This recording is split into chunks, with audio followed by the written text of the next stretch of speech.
What's going on, Badger Nation? Welcome to the world's first and longest running show all about how to make your Amazon advertising life a little bit easier and a little bit more profitable. Today on the show, we're going to be talking about this nice tidbit of Amazon marketing news, that Amazon 1P paid features, meaning data that they have sitting in their database, is free to query. They had premium paid features, but now it's free to query until the end of the year.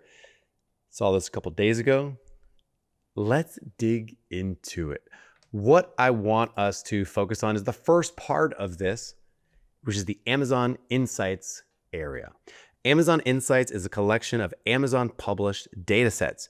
The subscription, if you sign up for it, and you do have to sign up for it, is basically the FSI, Flexible Shopping Insights, and some audience segment membership. Under Amazon FSI, generate combined advertising and shopping insights for the products you advertise through Amazon ads. The subscription enables you to create more flexible insights from these reports, as well as join them with your advertising data that you already have available in AMC to gain more holistic good stuff.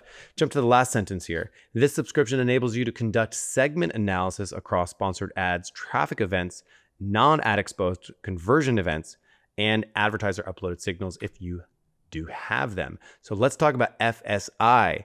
It's got a look back window of about 12.5 months. It allows you to view aggregated and anonymized insights that you can generate, complementing the standard advertising and shopping data. Okay, let's get to it. Here's some stuff that you can look at. So obviously we can look at detailed page views, customer reviews, page visit, add to carts, purchase, subscribe and saves, add to a list. Fantastic. And you can look here, they have a nice little case study that's saying, hey, sample size of one CPG brand, if people were exposed to ads, that's what you see here in these three. Average spending, of course, you have to spend more if somebody's exposed to ads to acquire a customer. Engagement rate is higher if they're exposed. Oh, I'm sorry. That's spending. That's how much people spent in the CPG brand store. So like customers spent more, they engaged more, and there was a 10% conversion rate lift. Phenomenal. Sample size of one. Thank you. 90-day post period after campaign. Good to know. Again, 90 days, a long look back window. Okay, cool. Shopping trends, time to purchase. In this one example, they give you, they're saying 23% of purchases were from 1 to 7 days after seeing an ad, 7 to 14 days after seeing an ad, 14 to 30 days, 28% of people purchased 14 to 30 days, and then 13% of people purchased 30 to 90 days after. Well, how about that? 41% of customers purchased a product from the brand more than 14 days. So obviously 14 days is the default attribution window inside Amazon. So they're saying that you got to go past it because 41% of customers purchased outside of that attribution window, meaning if they clicked on an ad, they purchased on day 15, they wouldn't see it inside the default Amazon advertising interface. So you got to use this to prove that full viability. I don't hate that. I like that. Cool. Purchase patterns, non-ad exposed versus ad exposed. They're basically saying that 76% of people, if they've never seen an ad, only purchased one ASIN from this brand. But then as soon as they started getting ad exposed, they began to purchase more. Bundling. 35% of the ad exposed customers purchased multiple ASINs, while only 24% of the non-exposed groups did. Higher cart value, adding multiple products, pretty cool. Okay, great. Customer long-term value goes up if you advertise more ads to them over time. And we're seeing data from 2022. Customers exposed to ads for more than 10 times had a customer lifetime value of 195, 56% higher of people than people who did not see ads. So, I mean, this makes sense, right? You advertise, you get people to buy more, of course. That's why we're listening to the show. That's why we do the show. That's why we do all the stuff related to Amazon advertising. Makes sense. No mention of like profitability in here because, you know, yes, you gained more LTV, but what if you had to spend more to do that? Like no ads is $0 in ad spend.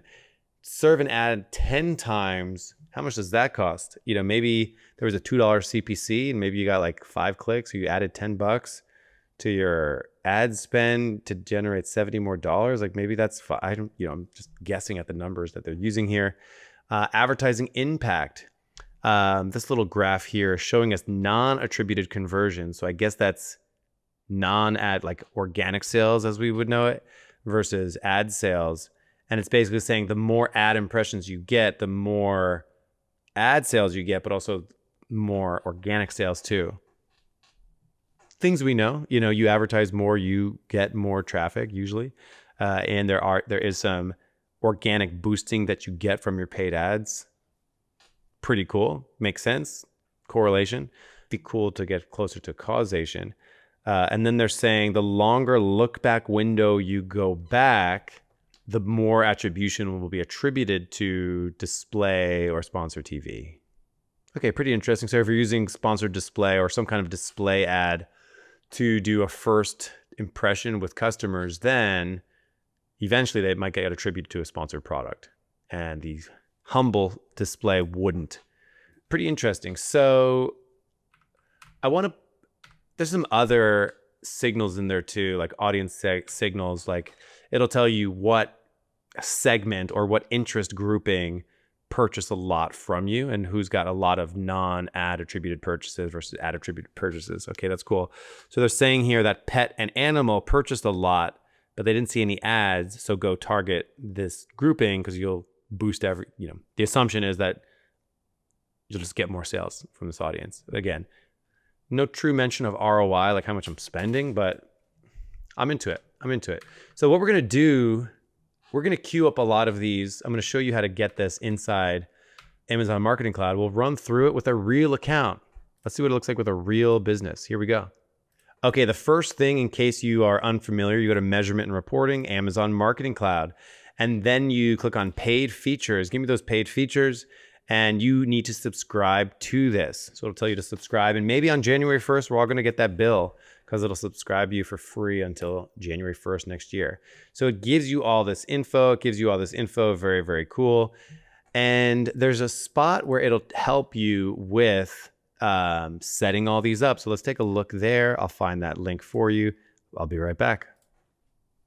Whew. All right, y'all. So it's been about 20, 30 minutes.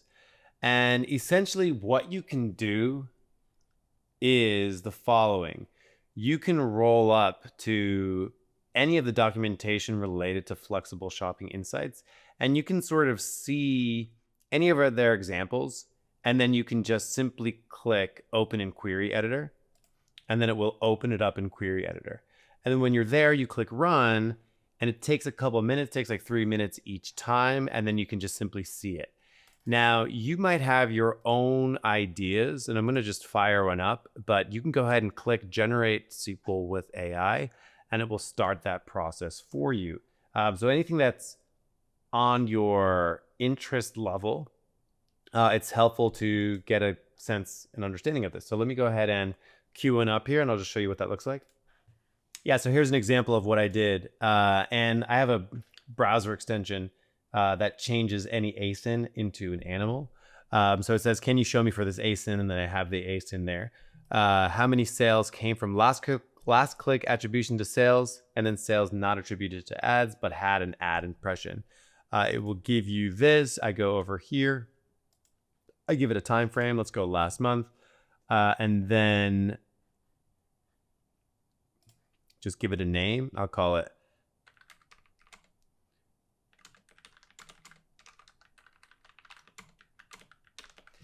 what this report would give me is how many sales came through that were not ad exposed, which is pretty helpful. And you can see that the ASIN, it says raccoon, but it's been like sort of swapped out. So then after you hit that, you then simply wait for them to populate down here. You can see I queued up a whole bunch of them there. Then if you wanted to share them with your team, what you do is you begin to click on some of these. So let's go ahead and find this one right here. So what I can do is I can click copy, share a link, go over here, and I can share this with my team, and they can view it too. So you can see it, you can see the query so that they can go run it on their own machine. And then you start getting some of this data. So again, the FSI, these sort of paid features, a lot of them relate to non-ad exposed to ad exposed. And if we compare this to what we saw in our example, they're showing us things like, hey, if you have people exposed to ad campaigns versus unexposed, you're going to end up with more revenue. And on the right side here, I have a real actual account. So let's see if a real actual account connects. So 70% of my sales were ad exposed, 30% were not. A lot of people talk about organic versus paid sales, and this is helpful to know. So you can get this pretty well right here. So this is just the amount of conversions that I had. So I had a lot more conversions. I had 70% of conversions come through paid. So that was just this one, right? But then, of course, we need to get real actual revenue figures and spend values there. So what I also, did, I queued up a whole bunch of these. So let's take a look at the next one. Let me purge a bunch of this. Got it. So then we purge up the next one, another ads versus non-ads.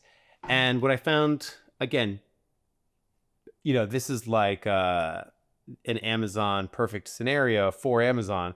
It's basically saying ad exposed. I had way more new to brand customers that were ad exposed. So what this is sort of indicating to me is that if I want new to brand customers, I better be advertising. Which again, Amazon's engineered their search result pages and their pages in general to facilitate lots of paid conversion. So this is all pretty darn good. In fact, it's telling me that 85% of my purchases for ads are new to brand. It's unbelievable. So like my new to brand percentage for non-ad exposed revenue is only 43%. And also I'm getting more units purchased per customer over there as well. So I just had a lot more sales for ad exposed. So again, pretty straightforward there. It's just sort of validating, if I want to grow this, if I want to push this to keep that going. Let's go to FSI. So sometimes they will fail, even if you use the AI features. We had some purchase frequency.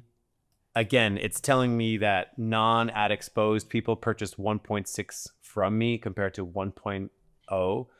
So this was pretty interesting. This is a indicator that my non-ad exposed people purchased more. They had a higher purchase frequency. So how about that one? So again, it's giving me insight. It's giving me insight just about sort of validating the value there of advertising. It can give you subscriber metrics, which is pretty snazzy. It can give you some Halo sales, which is pretty good. Revenue per user, I found that pretty interesting. Do I get more revenue from ad exposed or non-ad exposed? So you can look at this, I can download this and I can open this up in my favorite spreadsheet tool and we can run some comparison values here. So it's hard to read from Amazon because they don't. So revenue per user for ad exposed, so much higher, $8.3 versus $121. So much higher there. Again, it's just sort of telling me with good targeted advertising, your LTV should go up. We've got some more things here.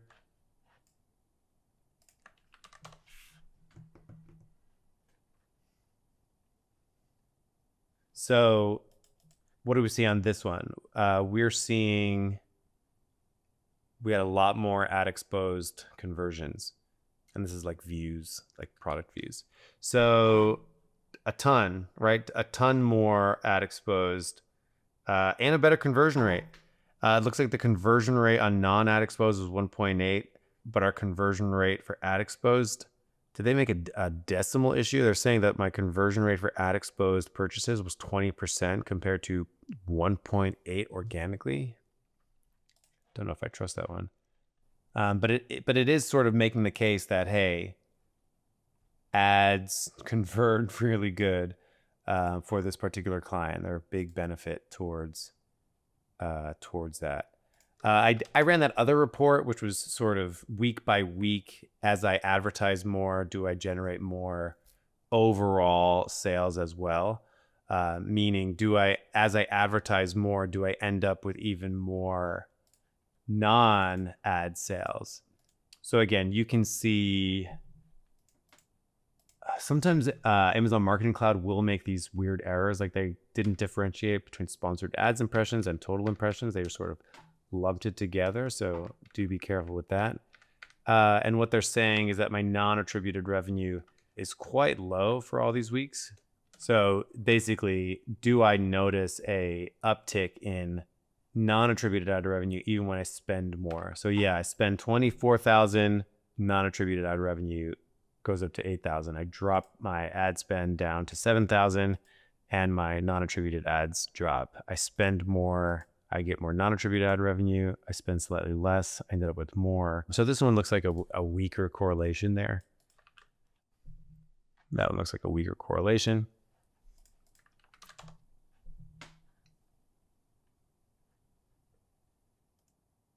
And then I did a non-ad exposed versus non-ad exposed just for one day, and $2,000 in total revenue compared to $12,000 for 2,700. So again, it's just different ways to slice and analyze your data. And this was for just one product, I believe. So there's different ways to slice your data in pretty interesting ways. And if we take a look at that one singular product, what kind of data did we get on that one singular product there? All right, y'all. It's been a while and I've been poking around this data. And I would say everything that I've seen seems to say the same thing, that if you have a shopper on Amazon and they're ad exposed, they're going to be purchasing more. Usually they're going to have a better conversion rate. Usually you'll get more new to brands. Usually that's what I've seen. And that makes a lot of sense. I think the thing that FSI tells you is, hey, there's a difference between unexposed and exposed to campaigns data, and you're going to be better off advertising. Now, let's take a look at this one, right? Time to purchase. I think this is an interesting one. Like if this is true in a typical account where 40% of the customers purchase a product from a brand more than 14 days after seeing an ad, I would say every example is kind of funky, meaning somebody clicks on an ad and then purchases 15 days later, you will not see it inside the advertising console. Fine. But what this is telling you is like, oh, like they didn't potentially spontaneously purchase after, they had to come back and do something else to eventually purchase it, whether it just be going straight to cart or clicking on organic. Or I would say even in this case, it's a little obfuscated. Like, could it be the original first click, or could they have clicked on something else, another sponsored product ad? So I would say, even if you had all this data, you still have to look at bottom line profitability. And sort of what this report doesn't give you is that, if I'm looking at this, it's like, okay, my conversion rate is higher for people who are exposed to campaigns, but what if I had to spend so much more to acquire them that it didn't actually end up paying for itself? So I would say at the end of the day, like PPC management is really PPC management. It's dollars that you're spending to generate revenue. And yes, there may be some sales that if you target top of funnel type advertising, those people will eventually trickle down and have made a purchase that they wouldn't have otherwise if you didn't have a sort of like loss leader top of funnel, or you didn't have potential loss leaders in an individual chain in the funnel, but eventually it nudged them over to purchase. I think the thing that is tricky to pin down, and I don't know if I'm missing something, I'll record another episode if I find it. What I didn't see is how much cost that value changes.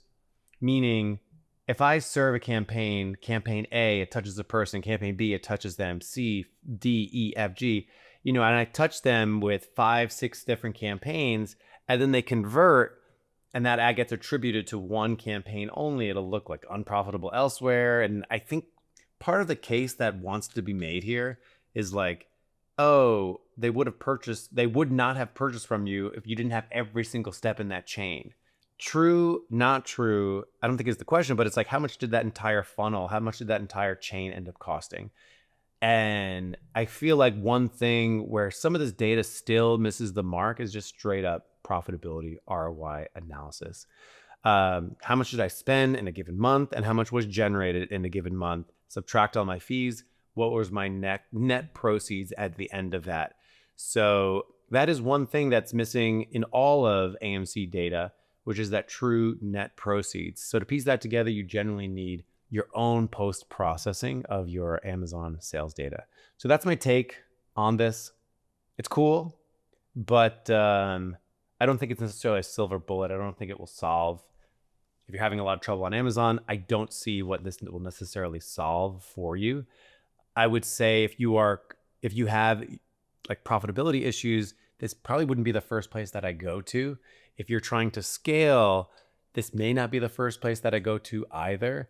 I would say a lot of this utility can come into assessing the true value of your PPC campaigns, because all things being equal, more advertising is better than less advertising. We all know that. It's just a matter of which advertising actually increases profit and which ones don't. That's the tricky thing. And I don't know if this kind of reporting actually tells you that. So it's sort of a glass half empty take from me after spending some time with all this data. We saw that ad expose leads to more new to brand sales. Fantastic. But does it actually lead to more profitability? Like those new to brand sales cost something to acquire. And again, even if they do have a higher cart value, did we actually gain more profit because we, of course, had to spend on them? So I think a lot of the conversations that I have in 2026 are conversations around where can we spend the best? And one thing I didn't do is for all of these levels of analysis, you can do sort of per campaign analysis. And again, I invite anyone to sort of run through that same process, give it a campaign ID and say for this campaign ID, how many first click sales or last click sales, that can help you assess the value of any one particular campaign, helping you have a little bit more confidence in your expenditures. I'll leave it there for now. Play around with it. I'll probably end up updating this episode. This is sort of my first glance at this data. Hopefully I'll publish an update soon. I have so many Amazon related ideas buzzing in my head. So let me know what else you're interested in when it comes to these paid features of Amazon Marketing Cloud. I'm happy they made them free, because when I read the descriptions initially, it wasn't enough for me to subscribe. And then now I'm happy that it is free. It's nice extra data. More data is better. So yeah, what do you think about flexible shopping insights, this paid feature?